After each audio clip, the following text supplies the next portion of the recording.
What is going on, everybody? It is your boy, your man's Toxic Gamer 331, back at it with another video. And today I am going to give my spoiler review of the Marvel Werewolf by Night Disney Plus Halloween special, whatever you want to call it. And if you don't want to hear any spoilers, this is your spoiler warning. So you might as well check my spoiler-free review that I did just before this. But before I get into the spoiler review, don't forget to subscribe, like the video, share the video, ring the bell for notifications, and also feel free to comment. And this movie is based off the Werewolf by Night Marvel comic, like back in the day. It is very heavily inspired by the gray, black, and white Universal movies, if you can, that I could tell by.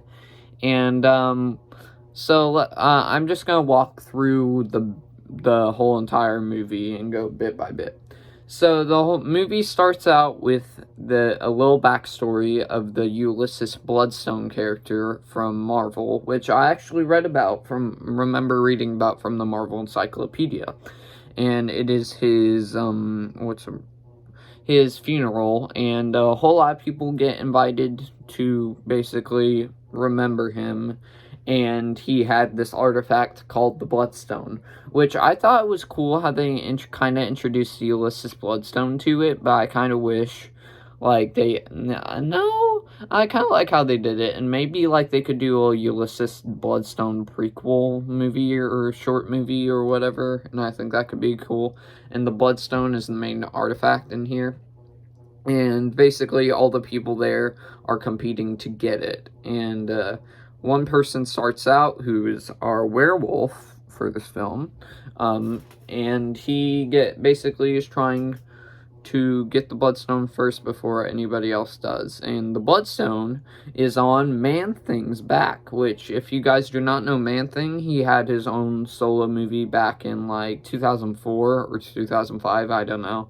I never watched it, but probably not a whole lot of people did. And he's also he's kind of Marvel's version of Swamp Thing, in a sense, if you haven't heard of him before.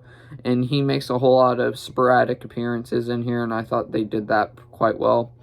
And, yeah, probably they can do a better job with what they did with that past film, because it has 17% Rotten Tomatoes and 39% liked it. So that's not really good. Or a 4 out of 10 for IMDb. What was I gonna say?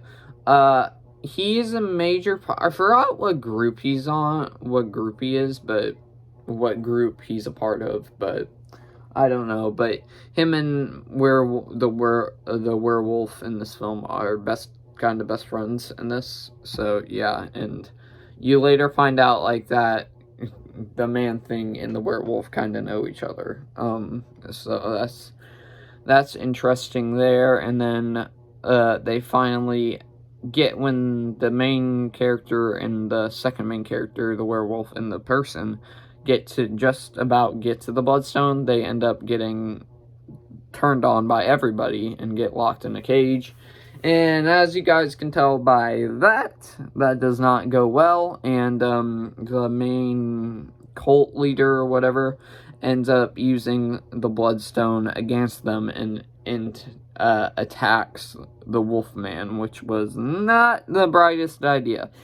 So basically, she turns him into a werewolf, is basically repeatedly shooting it at him, and it forces him to turn into the Werewolf by Night.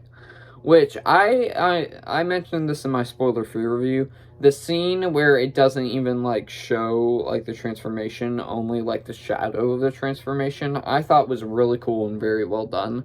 And, also the special effects and CGI were really, good for the makeup for the Wolfman. And also, Man-Thing ends up popping up again, doing probably the most brutal kills in this, like making 2 people get incinerated. So yeah, that was fun. and he's definitely a cute one. And then after that happens, Man-Thing leaves, and the Wolfman leaves, and basically the one girl, the main girl character, has the whole entire, like, house to herself, basically, and then she basically owns it now. That's what it kind of left off. And then suddenly it plays The Wizard of Oz, somewhere over the rainbow for some reason, and then everything starts to turn to color, which I thought was really cool how they kind of did that.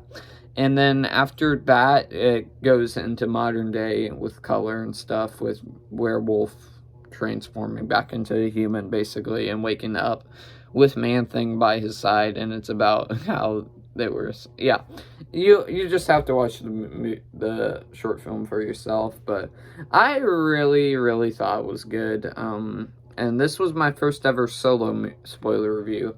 Like, I've done a spoiler review before where it was spoiler free and spoiler review, but I haven't done a spoiler review by itself. So if you want to see more of these, let me know, and I'll do some more of these. But guys, don't forget to subscribe, like the video, share the video, ring the bell for notifications, and also feel free to comment your thoughts on the Werewolf by Night trailer down below. And also, for those who are watching my video and have not seen it yet, I should have added this at the beginning, but be careful with the comments because you might get spoiled out. So just as a point of reference there.